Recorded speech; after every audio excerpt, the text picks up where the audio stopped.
नमस्कार मित्रों, यहाँलाई स्वागत छ नयाँ जानकारी टेक नेपाल युट्युब च्यानलमा। मित्रहरूमा आज तपाईहरुलाई यहाँ हेर्नुहोला एउटा यस्तो रिपोर्ट आएको छ मेरो मोबाइल Xiaomi मोबाइलमा। यस्तो रिपोर्ट आएको छ बग रिपोर्ट। यो रिपोर्ट अहिलेको हालसालैका मोबाइलहरू, नयाँ मोबाइलहरूमा, Xiaomi मोबाइलमा, MI मोबाइलहरूमा सबैमा यस्तो रिपोर्टहरू आउँछ। तपाईहरुको एप्स स्टप हुन्छ, चल्दा चल्दै एप्स स्टप हुन्छ अनि यस्तो रिपोर्टहरू आउँछ र रिपोर्ट गर भन्छ। रिपोर्ट गर्दाखेरि पनि तपाईहरुको समस्या समाधान हुँदैन, रिपोर्ट हुँदैन र तपाईहरुको समस्या ठीक हुँदैन र म यही समस्यालाई कसरी ठीक गर्ने भनेर चाहिँ तपाईहरुलाई यो भिडियोमा देखाउँदैछु। मित्रहरु, भिडियोलाई पुरै हेर्ने प्रयास गर्नुहोला। यहाँ हेर्नुहोला, मेरो एउटा यो एप्समा चाहिँ यस्तो रिपोर्ट आएको छ। यो रिपोर्ट गर भन्छ र यस्तो समस्या आएको छ, एप्स चल्दैन। एप्स खुल्यो भने पनि यस्तो बग रिपोर्ट आउँछ र यो रिपोर्ट चाहिँ हट्दैन। हामीले अनेक कोसिस गर्दा पनि हट्दैन। तर म यो भिडियोमा तपाईलाई लाइभ प्रुफ देखाउन चाहन्छु। 100% हटाएर देखाउँछु म तपाईहरुलाई।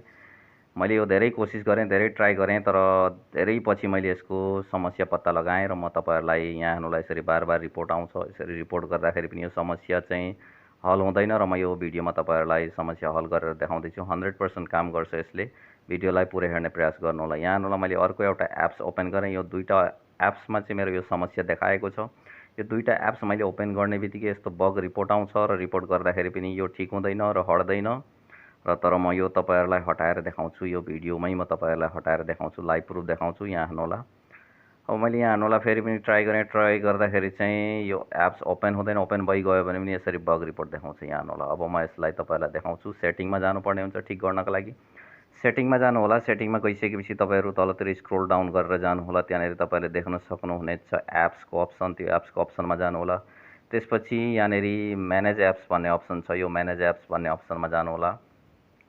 त्यसपछि तीनवटा डटमा गएर यहाँनेरि तपाईहरुको एप्स हाइड छ भने तीनवटा डटमा गएर चाहिँ सो अल गर्नुहोला र सो अलमै छ र तपाईहरुले तपाईहरुको समस्या भएको एप्सलाई त्यहाँनेरिबाट खोज्नु होला। तपाईहरुले त्यहाँ सर्चमा गएर चाहिँ तपाईहरुको एप्समा जुन एप्समा समस्या भएको छ त्यो एप्समा तल स्क्रोल डाउन गरेर पनि हेर्न सक्नुहुन्छ। हेर्नु हुँदाखेरि पनि भेट्नु भएन भने तपाईहरुले त्यो सर्च बारमा टाइप गर्नुहोला आफ्नो एप्स, जुन एप्समा तपाईहरुको समस्या आएको छ त्यो एप्सलाई चाहिँ त्यहाँनेरि सर्च गर्नुहोला। मैले यसरी मेरो एउटा एप्समा समस्या आएको थियो र यहाँ सर्च गरेँ। मैले त्यो एप्सको नाम हालेँ। यहाँ नाम टाइप गर्ने बित्तिकै यो एप्स आयो र त्यो एप्स आइसकेपछि तलतिर जानुहोला। तलतिर तपाईले देख्नुहुनेछ क्लियर डाटा भन्ने अप्सन छ। त्यो क्लियर डाटामा क्लिक गर्नुहोला। त्यसपछि क्लियर अल डाटा भन्नेमा क्लिक गर्नुहोला, ओकेमा क्लिक गर्नुहोला। त्यति गरिसकेपछि डाटा क्लियर हुन्छ। त्यसपछि माथि जानुहोला। माथि गएर तपाईहरुले देख्न सक्नुहुनेछ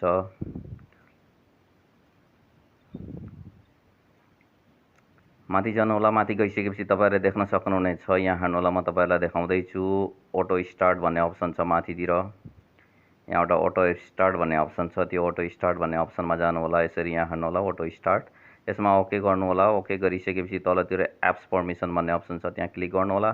त्यहाँ क्लिक गरिसकेपछि अब त्यहाँबाट तपाईहरुले यहाँ स्टोरेजमा जानुहोला। स्टोरेजमा गएर क्लिक गर्नुहोला। स्टोरेजमा क्लिक गर्नुहोला। यसरी यहाँ स्टोरेजमा क्लिक गरिसकेपछि अब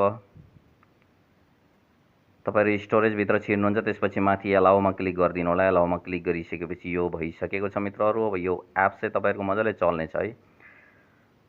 र अब म अर्को एप्स पनि, जुन दुईटा एप्समा मेरो समस्या देखाएको थियो र म अर्को एप्समा गएर पनि देखाउन चाहन्छु। यहाँ हेर्नुहोला यसरी। अब फेरि म अर्को एप्समा सर्च गर्छु। त्यसपछि अर्को एप्सलाई सर्च गरेर म त्यहाँ ल्याउँछु र ल्याइसकेपछि त्यो एप्समा पनि यही अहिले गरेको अप्सनलाई दोहोऱ्याउनु होला। ब्याक जान्छु म। ब्याक गएर चाहिँ अर्को एप्समा चाहिँ जान चाहन्छु, जुन दुईटा एप्समा मेरो समस्या थियो। अब एउटा एप्सलाई मैले ठीक गरिसकेँ र अर्को एप्समा जान्छु र अर्को एप्समा पनि त्यसरी नै हो। यही हो सिस्टम। यसरी अब म अर्को एप्सको नाम लेख्छु।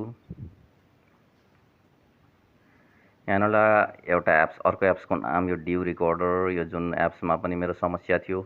यसरी यो सर्च गरिसकेपछि आउँछ र त्यसै गरी तपाईहरु तलतिर जानुहोला र यहाँनेरि क्लियर डाटामा क्लिक गर्नुहोला। त्यसपछि क्लियर अल डाटामा क्लिक गरेर ओके गर्नुहोला। ओके गरिसकेपछि अटो स्टार्टमा जानुहोला। त्यसपछि ओके गर्नुहोला। ओके गरिसकेपछि एप्स पर्मिसनमा जानुहोला। एप्स पर्मिसनमा गएर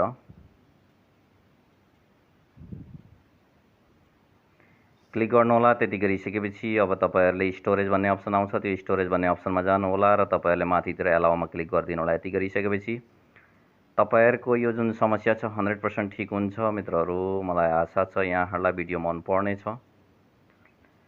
यसरी समस्यालाई तपाईँहरूले ठिक गर्न सक्नुहुनेछ। अब यसरी मैले ठिक गरिसकेको छु। यहाँ हेर्नुलाई दुईवटा एप्स चाहिँ मेरो चलिरहेको थिएन। मैले धेरै कोसिस गरिसकेपछि यो एप्स चल्न थालिसकेको छ। अब यहाँ हेर्नुहोला मैले त्यति अप्सनमा त्यो प्रक्रियाहरू पुरा गरिसकेपछि अब म ब्याक गएर यहाँ हेर्नुहोला यो मेरो एप्स थियो जुन अघि चलिरहेको थिएन। अब मैले त्यति गरिसकेपछि यो एप्स चल्न थालिसकेको छ।